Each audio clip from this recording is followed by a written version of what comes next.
Évangile de Jésus-Christ selon saint Matthieu, chapitre 17, des versets 14 à 20. En ce temps-là, un homme s'approcha de Jésus et tombant à ses genoux, il dit: Seigneur, prends pitié de mon fils. Il est épileptique et il souffre beaucoup. Souvent, il tombe dans le feu et souvent aussi dans l'eau. Je l'ai amené à tes disciples, mais ils n'ont pas pu le guérir. Prenant la parole, Jésus dit: Génération incroyante et dévoyée, combien de fois devrais-je rester avec vous? Combien de temps devrais-je vous supporter? Amenez-le-moi.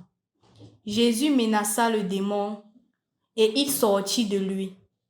À l'heure même, l'enfant fut guéri. Alors, les disciples s'approchèrent de Jésus et lui dirent en particulier: Pour quelle raison est-ce que nous n'avons pas réussi à l'expulser? Jésus leur répond: En raison de votre peu de foi. Amen, je vous le dis. Si vous avez de la foi gros comme une graine de moutarde, vous direz à cette montagne: transporte-toi d'ici jusqu'à là-bas, et elle se transportera. Rien ne vous sera impossible.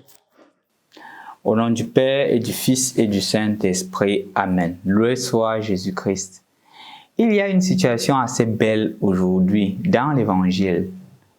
Un épileptique, les disciples sont incapables de guérir cet épileptique et Jésus guérit. Jésus guérissant, il s'approche de Jésus, il demande à Jésus: comment est-ce que nous n'avons pas pu le faire? Et Jésus dit: c'est à cause de votre manque de foi. En fait, je vous dis, si vous avez la foi comme une graine de moutarde, vous pourriez faire l'impossible. Le manque de foi. Qu'est-ce que la foi? La foi, c'est la confiance totale en Dieu. Quand on parle d'un manque de foi ou un peu de foi, ça veut dire que je fais les choses, je ne crois pas fermement que le Seigneur peut agir. Ou en d'autres termes, je ne crois pas totalement au Seigneur, je crois aussi en mes forces. Je ne mets pas d'abord le Seigneur en priorité. Je ne mets pas d'abord le Seigneur en première place. Je mets d'abord mes capacités, mes moyens en première position. Et quand c'est ainsi, je tombe. Je deviens incapable de réaliser l'impossible parce que le Seigneur n'a pas été présent. C'est parfois dommage qu'en face de certaines situations, nous n'ayons pas la foi. Quand je demande la grâce de l'enfantement au Seigneur et que ça n'arrive pas, je me mets à tourner chez les marabouts, je me mets à tourner chez celui-ci, je me mets à tourner chez ces personnes-ci, croyant trouver la solution. Et généralement, la situation ne fait que s'empirer. La foi, c'est de dire: le Seigneur a mis des moyens scientifiques pour pouvoir me guérir, des moyens naturels pour pouvoir me guérir. Il m'a aussi donné la grâce de la prière. Je mets ces atouts-là en jeu et je crois que lui-même, il peut agir, il agira. S'il n'agit pas, c'est parce qu'il croit que ce n'est pas le bon moment pour moi.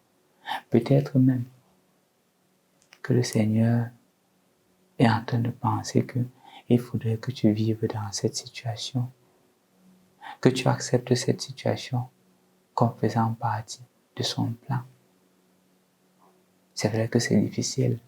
Dans une culture africaine où l'enfant, le mariage sont davantage des choses très fortes. La foi, c'est de se laisser guider par Dieu, de ne pas croire en ses propres atouts, de ne pas croire en ses propres possibilités, mais de croire que le Seigneur seul peut nous guider. Sois aujourd'hui un homme de foi, sois aujourd'hui une femme de foi, qui sache mettre le Seigneur en avant dans tout et en tout. Au nom du Père et du Fils et du Saint-Esprit. Amen.